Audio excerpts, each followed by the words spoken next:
Mais je me rends compte à quel point c'est une bataille, mes amis, une bataille avec le mensonge du siècle qui est que, enfin le mensonge du monde qui est tellement puissant aujourd'hui, que l'Église elle-même a accepté le monde et les compromis du monde pour créer une espèce de religion. Vous savez, sans cet abaissement de l'Église, l'Antéchrist ne pourrait jamais paraître. Vous savez, quand l'Écriture dit que il faut que ce qui le retient, l'homme de perdition, l'Antéchrist, disparaisse pour qu'il puisse venir, beaucoup ont pensé qu'il y aura l'enlèvement de l'Église. Eh bien, je vous dis, c'est même pas l'enlèvement de l'Église, c'est l'appauvrissement et la mort tout doucement de l'Église qui est tellement dans les compromis, on ne prêche plus le salut véritable ni la repentance, et bien que l'Antéchrist va pouvoir apparaître, parce que l'Église elle-même, elle prépare la venue de l'Antéchrist, par ses compromis. Je n'ai pas besoin de vous faire le détail de ces choses. Alors, dans ce contexte, nous allons lire un rapport de prière qui m'a été envoyé par notre sœur Danielle, et qui va tout à fait dans le sens de ce que je vous dis depuis des mois et des mois maintenant, et je suis content parce que au moins je ne suis pas le seul à le dire maintenant. Voilà, donc le 19 juin 2020, Daniel m'a écrit, alors je commente un petit peu, un reçu dans la prière qui confirme pleinement ce qui a été annoncé depuis pas mal de temps. Lisons ce que Daniel me transmet, merci pour cet envoi. Il m'encourage à considérer que notre sœur est bien sur le pont, là où il faut être en ce moment, en délaissant bien des choses inutiles. Non seulement beaucoup de gens ne sont pas convertis, mais ils sont d'aucune utilité pour l'Église. D'aucune utilité. Tant que vous n'êtes pas transformé par Dieu à travers la repentance, la nouvelle naissance, vous n'êtes d'aucune utilité dans l'Église. Vous êtes absolument inutile. Ici, notre sœur est utile. Vous l'avez entendu tantôt. Enfin non, c'était hors caméra, mais elle nous a dit qu'un jour elle a compris que, à travers un message que j'avais donné, j'avais dit, ce que vous cachez dans vos vies, Dieu sera proclamé un jour sur les toits. Et elle a été intelligente, elle a compris que ça ne servait à rien de continuer à jouer au plus fin avec Dieu et avec les autres, et qu'il valait mieux s'aplatir devant Dieu et dire la vérité, se repentir, et elle l'a fait. Eh bien, depuis ce moment-là, moi je sens, avec Daniel, je le dis devant tous, nous n'avons plus aucun problème, depuis maintenant 3 ans, au moins 2-3 ans, plus rien. Alors qu'avant, régulièrement, ça... Voilà, il y avait des choses. Parce qu'en fait, quand vous avez des heurts avec les autres, ne croyez pas que c'est les autres qui sont mauvais, c'est très souvent, c'est vous qui cachez les péchés. Et le Seigneur fait que le heurt vienne à la surface pour que vous vous rendiez compte qu'il y a quelque chose qui ne va pas. On va lire ce que Daniel reçut dans la prière. Cher Chaim, voici ce que j'ai reçu dans la prière après un long moment de prière en langue. Donc, prière en langue, j'enregistrais au fur et à mesure sur mon téléphone pour ne pas oublier, et j'ai continué à prier en langue. Donc, elle recevait en priant en langue, c'est ce que je vous ai expliqué lors du cours biblique qui a été relâché lundi dernier, ça sert à quoi de parler en langue, etc. Ben, celui qui prie en langue prie les mystères de Dieu. Les mystères de Dieu, c'est ce que Dieu veut dire à ce moment-là à la personne. Donc elle prie en langue et Dieu a commencé à lui parler, à lui montrer des choses. Je te le soumets, c'est fort, et j'aimerais bien avoir mal compris. Attention, c'est elle qui l'écrit. Concernant le camp cet été, voilà, le camp dans l'œuvre, qui se fera cet été. Le but de ce camp est que chacun de ceux qui ne l'ont pas reçoive le baptême dans le Saint-Esprit. Ok? C'est le but du Seigneur. Mais je lui ai donné la condition pour recevoir le baptême du Saint-Esprit. C'est tout. Soyez modestes. Si vous n'êtes pas modeste, vous ne serez pas rempli du Saint-Esprit, c'est tout. Et que tous nous prenions à cœur tous les enseignements qui ont été donnés jusque-là et tout ce qui sera reçu durant le camp. Je vous l'ai dit aussi, pendant ce camp, Dieu va parler. Si ça rentre par une oreille et ça ne sort par l'autre, c'est que vous n'êtes pas converti. Si vous n'êtes pas attentif à ce que Dieu dit, ça veut dire qu'il n'y a pas de place pour Dieu dans vos cœurs, ni dans vos esprits. Voilà, et tout ce qui sera reçu durant le camp, parce qu'il faudra ensuite très rapidement les utiliser dans nos vies. Elle fait ici allusion à tout ce qu'on vous a appris dans la prière.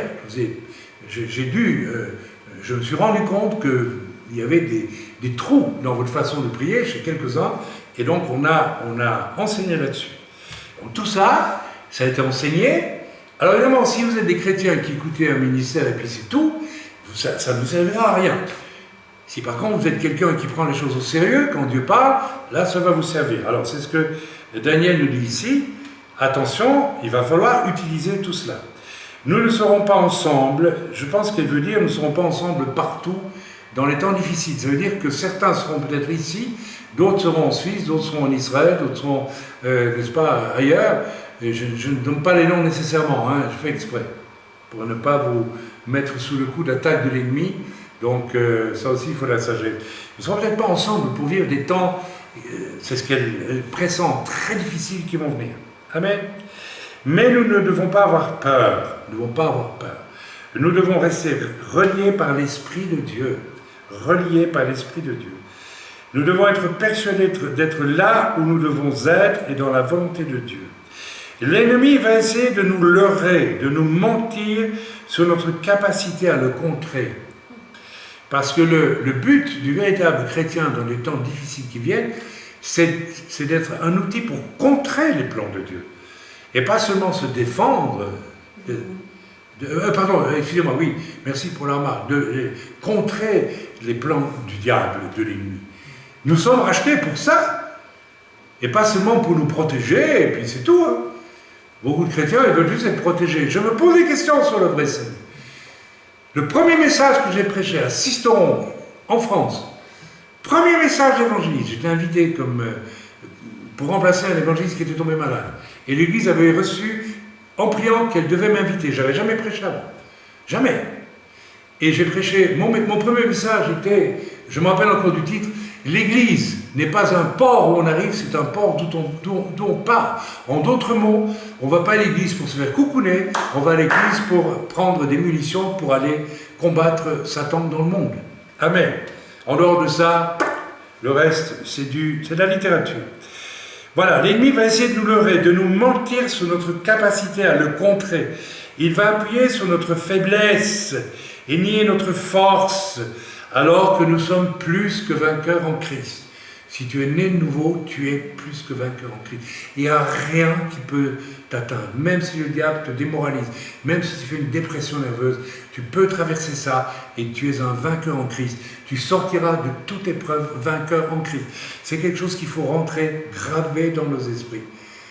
Tout ce que tu peux endurer et qui te décourage, qui te démoralise, si tu es vraiment né de nouveau, tu es vainqueur en Christ, de toute façon, de toute façon, de toute façon. Et je peux vous dire que je l'ai vécu, je suis passé par des tonnes d'épreuves, les plus terribles, qui ont failli me faire perdre, non pas la foi, mais le désir même d'être chrétien, tellement j'ai assisté à des mensonges, à des choses horribles. Si je devais vous raconter tout ce que j'ai vu, eh bien, ok, la tentation était grande parfois. Ok, j'en ai même fait une dépression nerveuse pendant 2 ans, sans dormir. Et ok, j'ai dit, je traverse parce que je suis plus que vainqueur en Christ. Et Daniel nous le dit aussi. Ça veut dire que tout ce qui vient n'est pas facile, mes amis. Et que notre force est en Christ. Nous devons avancer à fond dans toutes les choses que nous avons entendues et apprises récemment, ou que nous apprendrons encore afin de pouvoir les appliquer bientôt. Sinon, nous ne pourrons plus le faire, car nous manquerons de foi. Écoutez bien ce qu'elle nous dit, parce que je suis d'accord avec ça. Nous devons avancer à fond dans toutes les choses que nous avons entendues et apprises récemment, ou que nous apprendrons encore afin de pouvoir les appliquer bientôt. Sinon, nous ne pourrons plus le faire, car nous manquerons de foi. Et là, c'est le drame. Ne nous laissons pas leurrer parce qu'il nous semble maintenant calme. Ah oui, c'est calme. C'est le déconfinement, les bars sont ouverts. Vous allez dire, mais moi je ne vais pas dans les bars. D'accord, mais il y a une atmosphère générale. Hein. Ça va, on déconfine. Mes amis, c'est le calme avant la pire des tempêtes. La pire des tempêtes. D'ailleurs, c'est même pas encore déconfiné qu'on a déjà des trucs horribles qui se passent dans les villes de France au nom d'une soi-disant d'un racisme policier qui existe peut-être chez quelques individus, mais on ne peut pas dire que toute la police française est raciste. On a tous compris que derrière tout ça, il y a un mensonge énorme. Quand ce sont en plus des criminels et des bandits qui ont des casiers judiciaires comme ça, qui sont en tête pour manifester, on se demande vraiment dans quel monde on est. Eh bien, on est dans un monde qui est dirigé de plus en plus par le diable, mes amis, où les pires individus vont prendre le pouvoir et vont créer une guerre civile dans ce pays, probablement. Voilà. Voilà. Ne croyons pas que tout ce qui semble maintenant calme, tranquille et paisible, comme s'il allait voir un retour à la normale. Non, mes amis, c'est pas vrai. C'est faux. Il va y avoir du sang cet automne en France. C'est Daniel qui le prophétise. Il va y avoir des horreurs. Et nous devons être prêts à prier pour les sujets que le Seigneur nous donnera à intercéder et à être disponibles quand il le faudra pour parler à ceux que le Seigneur nous montrera, qui seront brisés peut-être, qui seront meurtris ou terrassés par l'horreur de ce qu'ils vont voir autour d'eux. La France a été déstabilisée par un virus. Mais ce qui va arriver va la mettre à genoux. Et ce qui va arriver lors d'un voyage, plus tard, ne fera qu'ajouter à ce marasme. Des catastrophes vont arriver les unes après les autres. L'Allemagne aussi va subir des choses très fortes. Je vous ai fait un rappel, ma prophétie sous le feu nucléaire sur l'Allemagne. Je vais vous relire cette prophétie. Toutes les cartes géopolitiques, dit Daniel, vont être rebattues complètement. Vous savez ce qu'il est en train de nous dire là? Toutes les cartes géopolitiques de l'Europe vont être rebattues complètement. C'est-à-dire qu'on doit s'attendre à une guerre, mes amis. Je vous ai prévenu depuis des années de tout cela. Il ne restera rien de cette Europe heureuse, tranquille, pépère, que nous avons connue depuis la fin de la guerre de 40. Ce qui vient est terrible au niveau international. Il y aura des petits îlots de paix, là où les enfants de Dieu feront sa volonté, ils seront protégés, gardés, je vous l'ai toujours dit. Daniel, merci, tu le confirmes, à condition qu'ils ne se mêlent pas avec les gens du monde. Mais ça, c'est aussi qu'ils n'aient pas de compromis dans leur cœur, qu'il n'y ait pas l'esprit du monde. Quand j'ai mis au banc d'église une sœur âgée de notre œuvre, parce qu'elle a amené l'esprit du monde dans l'église, c'est un dernier appel que Dieu lui lance. Je ne sais pas si elle le prend au sérieux, mais j'espère pour elle. Parce qu'on ne pourra plus accepter des gens qui viennent avec l'esprit du monde. C'est fini. On les tolère en espérant qu'ils changent, mais s'ils ne changent pas, c'est pas possible. Vous ne serez pas protégés par Dieu si vous êtes dans le compromis avec le monde. Qu'ils ne pactisent pas avec l'ennemi en faisant des compromis à quelque niveau que ce soit.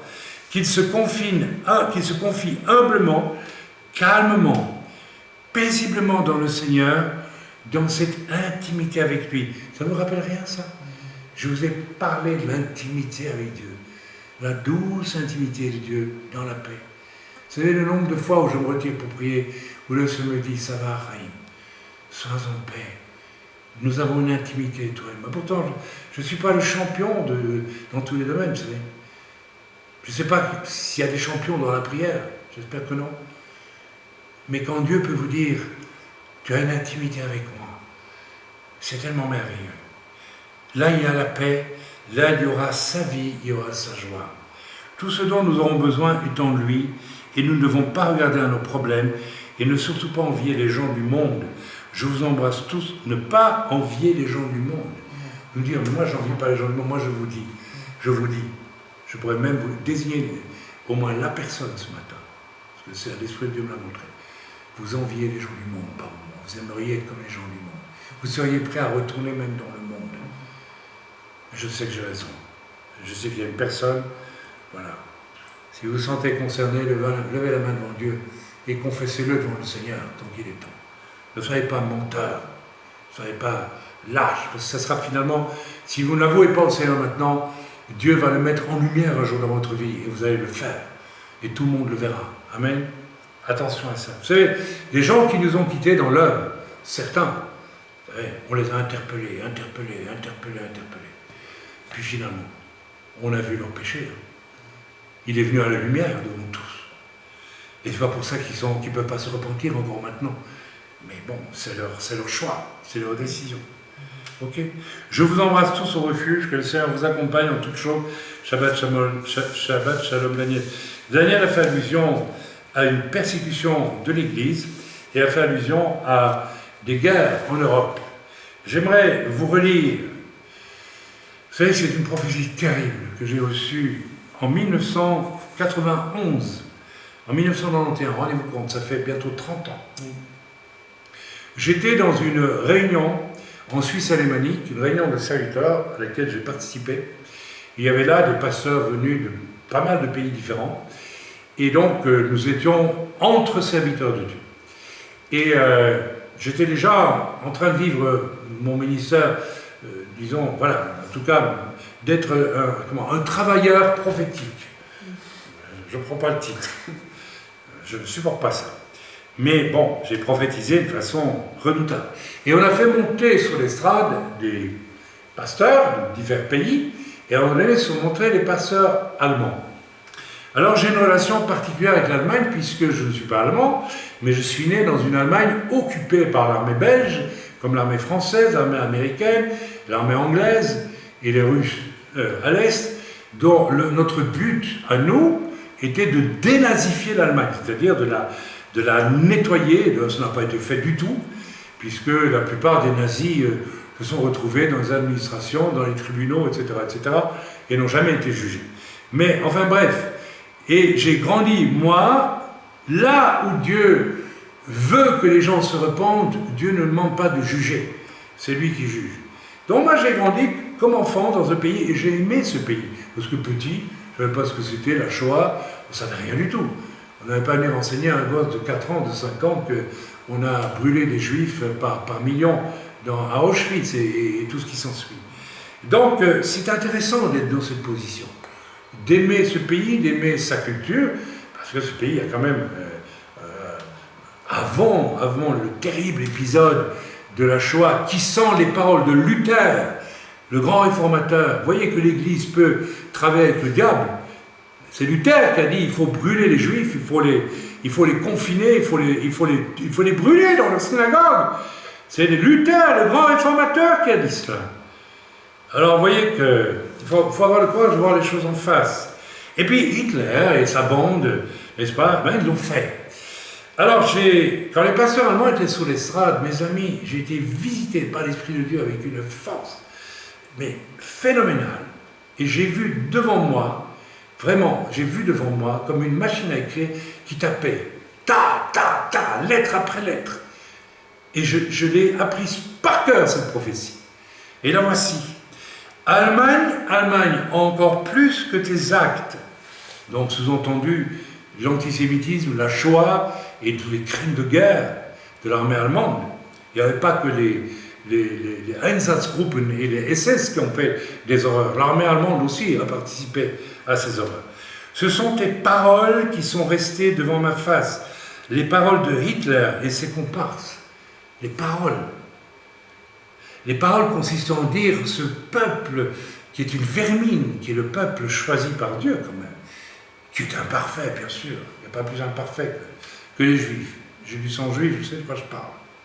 Mais, de quel droit on veut détruire ce peuple, qui est un peuple sur lequel Dieu a mis sa main un jour pour sortir la loi et amener les choses, et puis amener le Messie, le Sauveur, s'il vous plaît.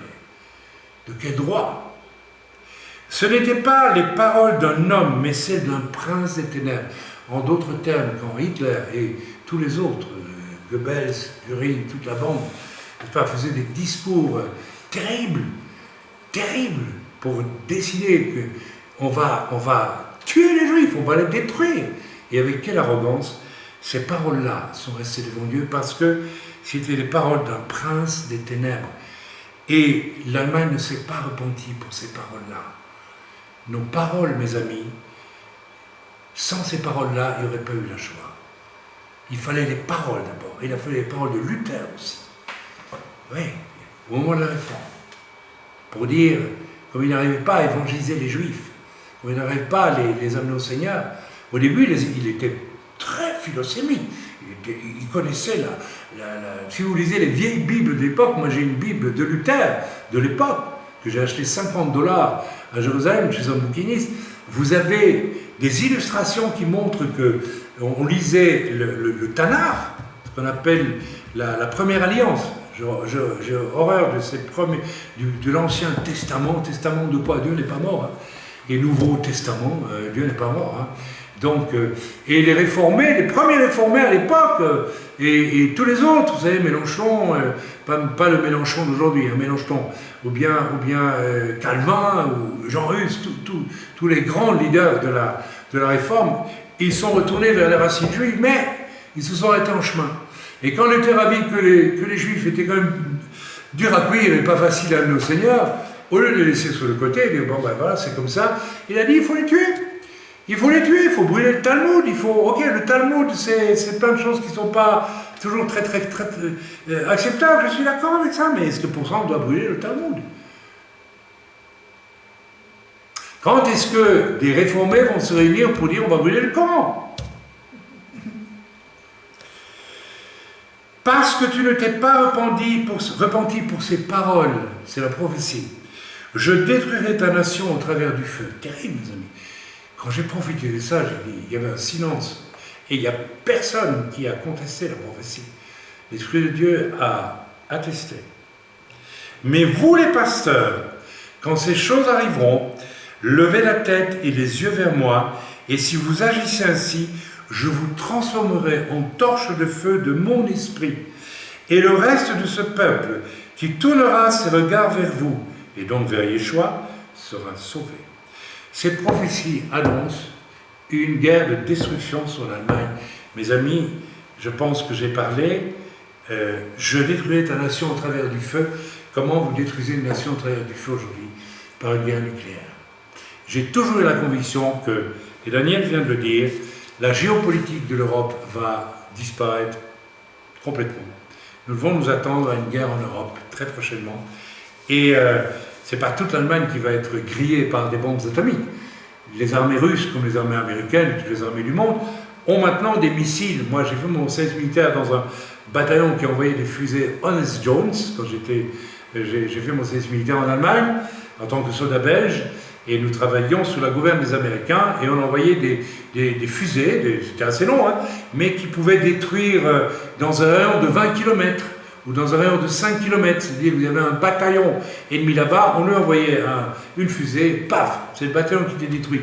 Mais on n'envoyait pas on ne va pas envoyer des bombes atomiques comme on a fait sur Hiroshima pour détruire toute une ville. Donc maintenant, les armées du monde entier ont des moyens de détruire une armée ou de détruire des centrales électriques ou bien, que sais-je moi, d'essentiels, des barrages peut-être avec quelques bombes atomiques. Et puis c'est fini. Donc, ce que j'ai prophétisé là, je crois, va arriver. Et vous savez, ça m'est très, très, très difficile de relire une prophétie comme celle-là. Mais voilà, je devais le dire, donc je le redis. Je détruirai ta nation au travers du feu. C'est-à-dire tout ce qui révulse Dieu, qui a révulsé Dieu, parce que vous savez, il faut le dire, l'Allemagne est loin d'avoir fait tchouva. Alors il y a certains Allemands et même des descendants de nazis qui sont convertis au judaïsme, mais ce sont des minorités. Mais l'Allemagne profonde, vous savez, il suffit de voir la résurgence de l'antisémitisme aujourd'hui, et les paroles de Hitler n'ont jamais fait, n'est-ce pas, le fait d'une repentance devant Dieu. Pourtant l'Allemagne était chrétienne, catholique et protestante. Est-ce qu'on a entendu un jour un pasteur se lever pour demander pardon à Dieu des paroles qui ont été prononcées contre le peuple de Dieu? Est-ce qu'on a entendu un seul pasteur allemand? Et lorsque j'ai donné cette prophétie, les pasteurs allemands avaient les larmes aux yeux et ils m'ont dit en allemand, Richtig, Bruder, ça veut dire, c'est vrai frère, c'est ce qui va arriver. Donc, je tenais à vous le dire, parce que ça va dans le droit fil, Daniel, de ce que tu nous prophétises, parce que tu prophétises. J'aimerais vous le redire aussi, parce qu'on est déjà en train de le vivre, parce que le but recherché par le fait de nous empêcher de nous réunir dans nos locaux, c'est de faire quoi? C'est de nous obliger à employer Skype et tous ces moyens-là, jusqu'au jour où on va nous couper Skype et YouTube et tout, et on va le faire, vous allez voir. Ce que Daniel dit dans son truc, dans son message, nous ne serons pas ensemble, ça veut dire que nous ne serons même plus ensemble à travers ces outils que nous avons là aujourd'hui en face, et vous qui me suivez dans l'heure, à Jérusalem, en France, en Suisse, et puis ici. Nous n'aurons même plus. Et je vous ai prévenu aussi que ça allait finir. Un jour, nous serons tous isolés. nous n'aurons que la communion de l'Esprit, mes amis. Nous saurons par l'Esprit de Dieu qu'il faut prier pour un tel, qu'il faut envoyer de l'argent à un tel. C'est le Dieu qui va... Ah, mais ça c'est formidable, parce que ça, personne ne pourra nous l'enlever. Mais nous n'aurons rien d'autre. Alors, mes amis, je vais vous lire une prophétie que j'ai donnée en l'année 1997, ça fait du... Il va y avoir un renversement de tendance qui ramènera les partis de gauche dans une position majoritaire. On peut dire que depuis... avant Hollande, c'était qui était au pouvoir? Sarkozy. Ouais. C'était, on va dire, le centre-droit. Nous avons eu Hollande, à gauche, Macron, c'est un socialiste. Même s'il a une politique... ok. La psychose des sectes entretenue depuis quelque temps, j'écrivais ça en 1997. Depuis quelque temps, psychose qui a fait du tort aux activités de l'Église en France depuis plusieurs mois va se dissiper quelque peu car elle était entretenue et voulue en grande partie en contact avec le Vatican, c'est ce que Dieu m'avait révélé, et d'autres autorités occultes. Ah oui, les catholiques qui font « non, on est tous frères », etc. Ne croyez pas ça un instant, ce n'est pas vrai. Amen. Cela faisait partie d'une stratégie de déstabilisation qui doit se conduire à une sévère et cruelle persécution des églises évangéliques en général. Voilà. J'ai vu ensuite, j'abrège, j'ai vu ensuite en esprit environ 13 à 14% des pasteurs en France réellement mettre à profit cette période pour travailler avec ardeur. L'autre part du corps pastoral, la majorité hélas, va profiter de cette détente de l'atmosphère pour se reposer. On dirait que c'est ce qu'on vit aujourd'hui un petit peu. Au terme de cette période, etc. Enfin, voilà, alors j'abrège. Hein. Au terme de cette période, j'ai vu encore, il m'a été donné de voir en esprit un homme représentant nos églises évangéliques, au sens large, et une main saisissant sa nuque, comme ça, et ses genoux ployants précipités vers le sol avec une grande violence. Laf! La France évangélique sera brutalement et comme en un instant mise à genoux. J'ai entendu en esprit le claquement de ses genoux heurtant le sol. Je les ai entendus littéralement exploser tant la violence du choc était grande. Cela se fera au travers d'un acte d'autorité inique et sans discussion possible. Ça sera quelque chose qui sera voté et qui sera imposé. Je sais à peu près comment ça va venir et par qui. Je n'ai pas de doute avec ça. Nous avons des extrémistes de droite et des extrémistes de gauche en France. Tous ces gens-là haïssent les évangéliques de toute façon. Si on s'associe en plus aux musulmans, qui demandent une chose, c'est qu'on débarrasse le plancher, on a compris dans quelle direction tout ça. Cette soudaine persécution nous interdira plus que sans doute, alors écoutez ce que je prophétisais en 97, d'exercer publiquement nos cultes. Et a beaucoup à voir avec l'élection d'un nouveau pape dont le Seigneur ne permet pas de dévoiler le nom. C'est un homme étonnant du point de vue français, surtout. C'est ce que je disais à l'époque. Mais retenons surtout que cette seconde persécution va nous interdire, plus que sans doute, d'exercer publiquement nos cultes en public. On y est, mes amis. On est en train d'y aller tout droit, on est en train de nous y conduire. Vous savez, ce qui s'est passé là, c'est un test. Ah bon, ils n'ont pas respecté? Bon. Donc le jour où on fermera définitivement leurs églises, ils ne diront rien non plus. Voilà, on en est là. L'Esprit me dit encore, me pousse à insister sur l'extrême fermeté, brutalité et rapidité avec lesquelles cette persécution fondera sur l'Église évangélique appartenant à la catégorie des vierges folles. Bon voilà, je m'arrête, je pourrais encore vous lire bien des choses, mais je ne le ferai pas, ce serait long. Donc, mes amis, je pense que nous devons préparer à une persécution qui va nous interdire de nous réunir en tant qu'Église bientôt. Alors nous aurons quoi? Bien, nous aurons nos maisons, et nous aurons notre liberté de l'esprit pour continuer à être dans une relation fraternelle les uns avec les autres. Voilà, je vous ai lu le message que Daniel nous a envoyé. Je ne donne pas son nom de famille exprès. Et je vous ai lu aussi quelque chose d'autre, non? Voilà, non, ça c'est autre chose, pardon. Et je vous ai donné deux prophéties qui confirment qu'effectivement nous devons nous attendre à quelque chose de terrible si Daniel voit un bouleversement du géopolitique européen très prochainement, ça veut dire une guerre, mes amis, tout simplement. Alors, écoutez, je ne vais pas faire un dessin, hein. Il n'y en a qu'un à l'Est qui rêve d'aplatir l'Europe. Il y en a un aux États-Unis qui ne rêve que d'une chose, c'est de retirer ses troupes d'Europe. Et l'Europe fera quoi? Parce que depuis 70 ans, à peu près, depuis la fin de la guerre, eh bien, nous sommes bien contents que ce soit les Américains, parce que c'est ça, les Américains qui dépensent des milliards pour protéger l'Europe par leur présence militaire, alors que les pays européens refusent de participer, si ce n'est pelliculairement, n'est-ce pas, dans les finances de l'OTAN, l'organisation du traité absolument. Et nous pouvons nous attendre à ce que, eh bien, le président des États-Unis décide, et il n'a pas complètement tort, de dire, maintenant, vous prenez en charge, vous payez un petit peu plus, et puis nous, on paye un peu moins, là, et on retire nos armées. Vous armez vos propres armées en Europe, là. Parce qu'il n'y a plus d'armée en Europe, hein. Il n'y a plus rien. Et vous savez, comme la nature a horreur du vide, si jamais Trump le fait, vous savez, celui qui est à l'Est, là, bon, on s'est compris. Voilà, que Dieu vous bénisse. Je voulais donc vous donner ces deux messages aujourd'hui qui sont importants. Eh bien, que Dieu nous garde et que Dieu nous aide tous. À prendre très au sérieux le témoignage que nous avons entendu ce matin, de manière à être pur et droit devant Dieu, et de cette façon-là, Dieu pourra nous parler par son esprit. Et d'abord nous baptiser aussi du Saint-Esprit, et nous remplir de son esprit, afin que si l'on nous retire tout dans les temps difficiles, seule notre liberté dans l'esprit soit la chose qu'on ne puisse pas nous retirer.